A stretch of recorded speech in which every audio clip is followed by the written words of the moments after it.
13-year-old Archie Wood, his dad and granddad, were all out for a walk on the beach at Bexhill-on-Sea, a pleasant resort town on the south of England overlooking the English Channel. Archie had his new metal detector with him. However, what he found that day wasn't metallic, and yet it was astonishing. Archie had spotted a peculiar shape protruding from the beach. His granddad Neil Wood subsequently told the Bexhill Sea Observer he was so excited he couldn't believe what he was digging up. He saw it sticking out the sand. He pulled out this enormous tusk. But Archie's dad, who was doing a bit of fishing on the beach at Bexhill, wasn't so sure this was anything special. In fact, he thought it was just an old bit of rotting wood and advised his son to chuck it back in the sea. But Archie was having none of that.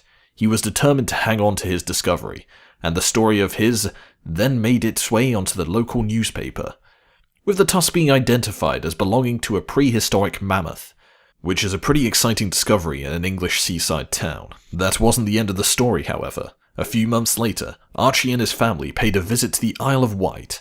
That's an island in the English Channel, just a short distance out to sea from the port city of Portsmouth. In addition to its picturesque beauty, the Isle of Wight is well known for the large amount of fossils that its land yields. Indeed, it's one of the most noted sites for dinosaur fossils in Europe, and this means that there is a number of facilities on the island that cater to visitors who have a fascination for fossils. The Wood family had already dropped into one of the island's museums, where they'd seen a specimen that they thought was just like the object Archie had found months earlier. They are big into fossils here, Archie's granddad recalled. When we went into the museum, we saw identical fossils in a skull trophy cabinet, and we thought, that's it. Their next port of call on the Isle of Wight was a well-known fossil shop called Jurassic Jim, located on the high street town of Shanklin. They had a photo of Archie's find with them, and hoped that Jurassic Jim himself would be able to tell them what Archie found. With over 50 years of fossil collecting under his belt, his opinion was well worth having. Then we went to Jurassic Jim, Archie's granddad explained. He looked at the photo and said, that's definitely a boss bison, so their tusk was actually a horn, and its previous owner had been a bison, not a mammoth in fact. The museum researchers were subsequently able to come up with a more specific identification. They told Archie that what he had was actually the horn of an aurochs. These massive undomesticated cattle once lived across Europe, North Africa, and Asia. In Europe, the aurochs became extinct in the 17th century, with the last known specimen living in Poland's Jaktorov forest. Nonetheless, in a sense, the aurochs does live on, since this was the species that provided the stock from which domesticated cattle were bred. The aurochs was still common in Europe. In the Roman era some 2,000 years ago, the Romans in fact often used the unfortunate beast for stage fights in their brutal arena entertainments. Eventually, however, due to overhunting, the aurochs was pushed to the brink of extinction. The last European aurochs survived in the eastern part of the continent, and their rarity meant that only wealthy aristocrats were allowed to hunt them. As we have seen though, even this was enough to drive the magnificent species to extinction.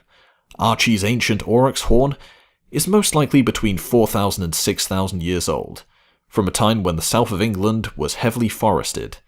Speaking to Mail Online, Julian Porter of Bexhill Museum said it would have been a late Neolithic and early Bronze Age forest that certainly would have had an aurochs charging around in it. But now Archie had a dilemma about his fantastic find. Jurassic Jim had told him that the horn was worth between $160 and $190.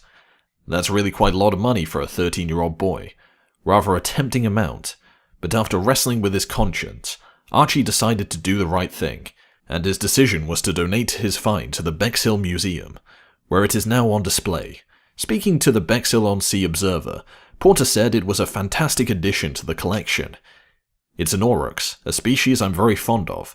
A giant wild cow or bison. It would have been an impressive animal. And Porter paid tribute to the public-spirited generosity of young Archie. It was really good of him to report it and bring it in so everyone can enjoy it, he said. Hopefully the love of history he has will stay with him.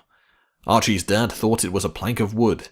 Archie and just about everybody else believed for several months that it was the tusk of a woolly mammoth. But the mystery was solved when the tusk was identified as an aurochs horn. And if you'd like to see it, just drop into Bexhill Museum in England.